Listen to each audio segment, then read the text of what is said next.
Hey guys, what's new and exciting? Lori here. If you're new, welcome. If you're not new, welcome back. Please like and subscribe.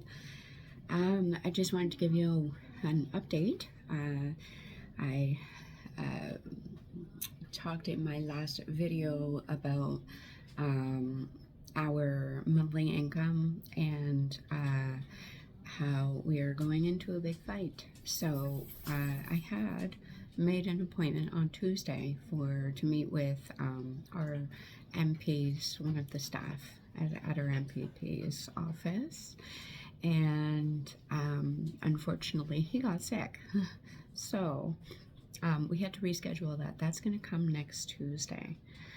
Monday morning, I was up in the wee hours of Monday morning. I got up about 3:30, I think it was, and by 4:30 I was watching the thermostat, and long story short, my furnace died Monday morning. So we ended up having a couple of guys out to take a look, and yeah, it's definitely shot. It was 21 years old, so I mean, not quite surprised, but at the same rate, it was like a high-end Carrier furnace, a high-end when it was purchased brand new.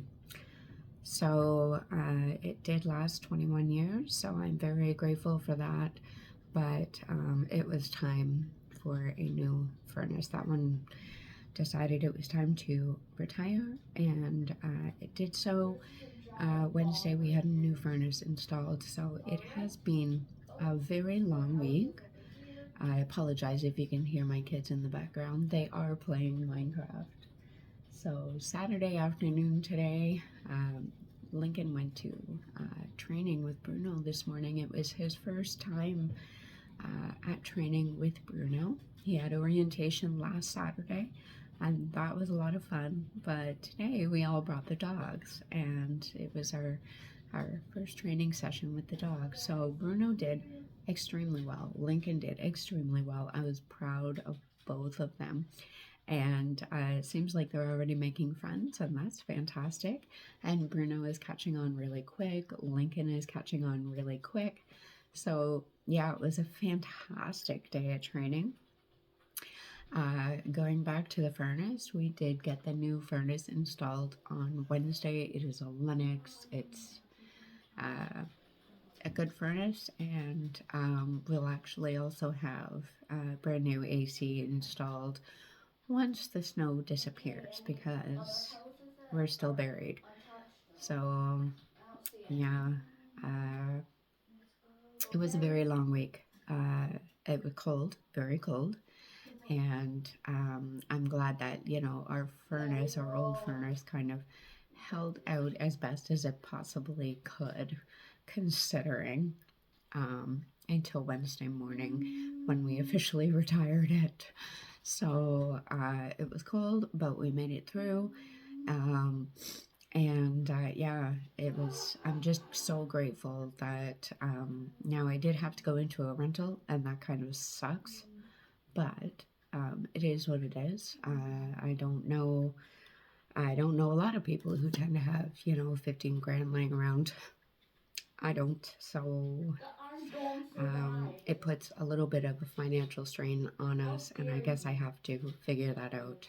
It's just, you know, I spend a lot of time crying this week because, you know, we've got the financial strain of, you know, the WSIB being taken off our ODSP check and being short almost $1,000 a month because of that.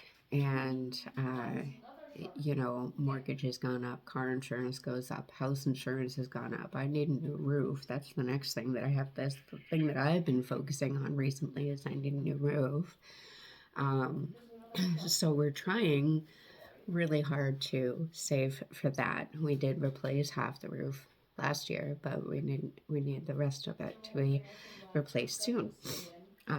So I really wanted to get it done this summer. I'm just we're struggling with the weather right now. The weather just sucks, and it is what it is. So I spent a lot of time crying this week because I wasn't sure how I was going to figure it out. But you know what? The Lord promises that He's going to provide, and if He brings you to it, He's going to bring you through it. And I'm leaning hard on those promises right now, and I'm spending a lot of time in prayer and just crying out to Him. And you know, Lord, just give me the strength and help me, um, help me continue to rely on You. So I know that He's moving. I can see Him moving. We got a new furnace, you know. Yes, we have to go into a rental, but I know that the Lord's going to provide for that rental price. It's going to be fine. So yeah, that was that for the furnace. On Thursday, I brought Link and Bruno into the trainers because they were doing a collar and leash check, and we had gotten him a flat buckle collar. And the trainer watched Link and Bruno walk down the hall, and she said, "No, he's going to need a martingale because he's a puller. So let's go ahead and get him sized for a martingale collar." So we went out to the pet store, and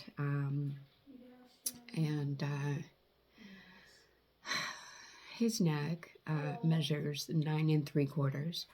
If you know, you know.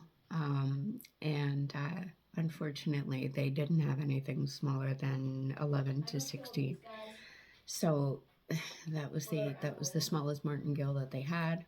So we did take it because, you know, so there was another expense there, and we brought him into training this morning, and our trainer looked at it and said it is a little bit too big, but just keep an eye on it, and you know, of course, pay attention to the buckle too, is because the buckles that they make nowadays, they're plastic, and you know, the air gets in there, they freeze when you're out walking your dog, and then they come into the warm air and they warm up and make them break. So just keep an eye on the buckle and do the best you can with what you have. So that's what we're doing. So also on Thursday, Stormy was due with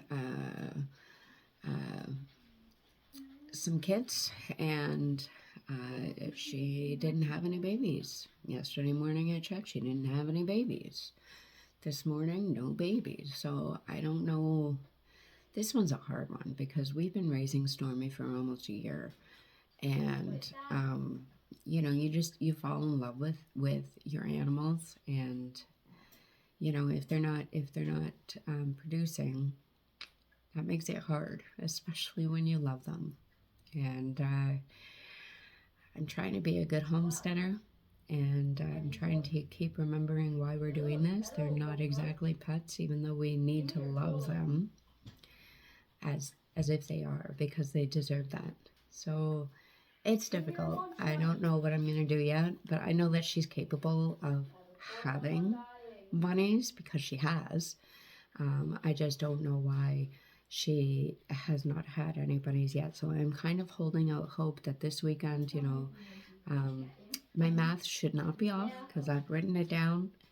And, you know, I use the rabbit calculator, 31 days, not that hard. So my math shouldn't be off. But for whatever reason, we still don't have any babies today. So I don't know. That remains to be seen.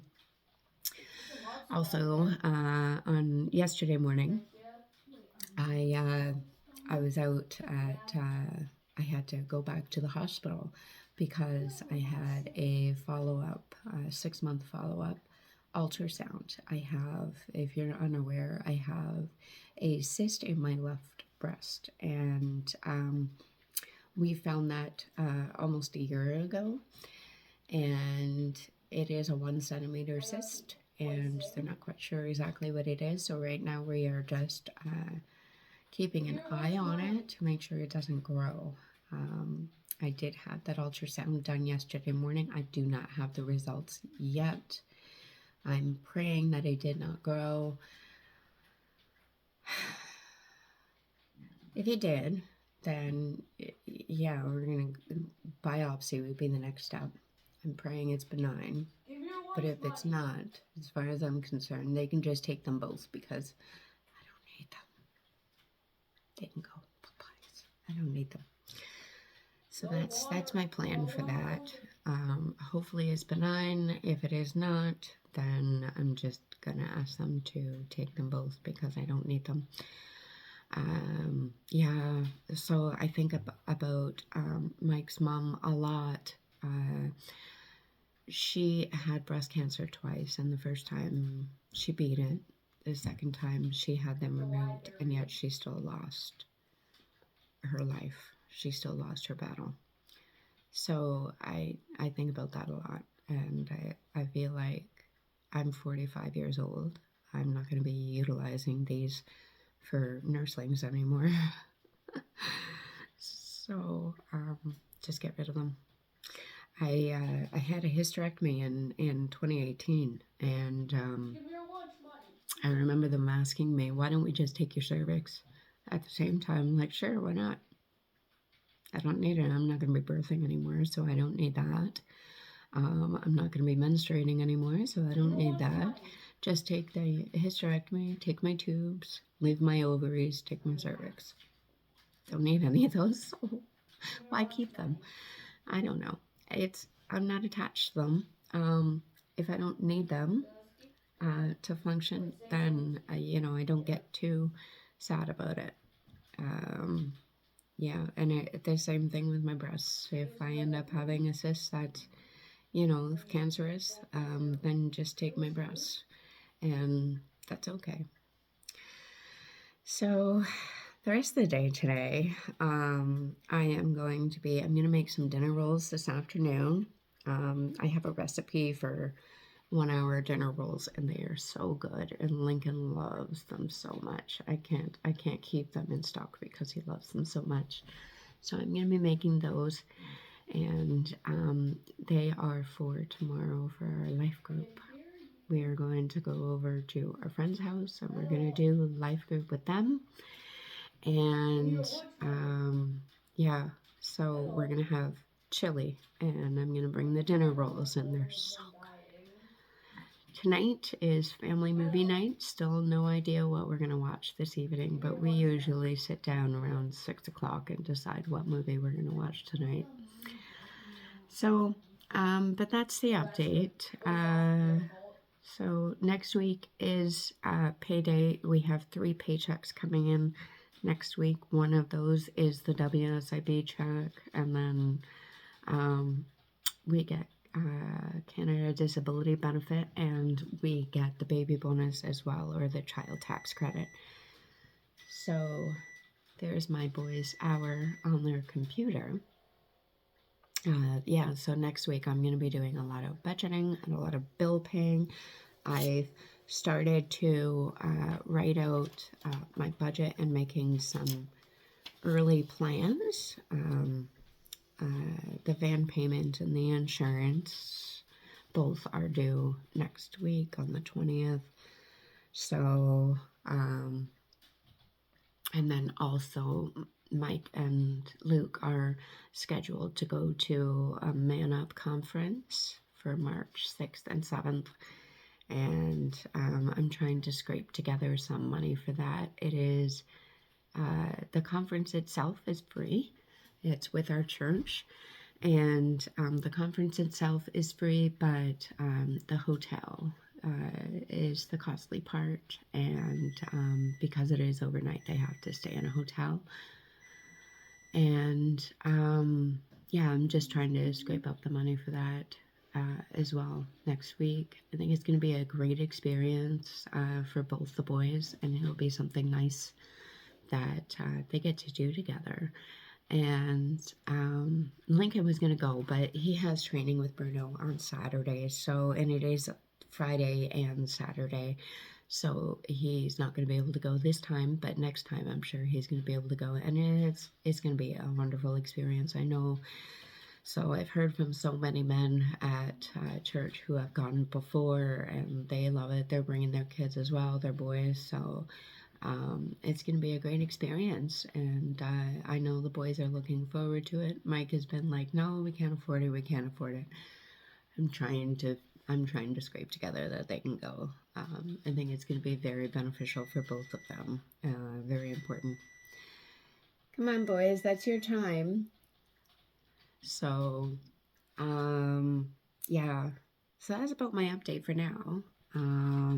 Let me know down below if anything that you guys want to know. If you have any other questions about the ODSP, WSIB, I had some pretty good engagement on the last video regarding that. And, you know, I do plan on, like I said, I have an appointment coming up with the MPP.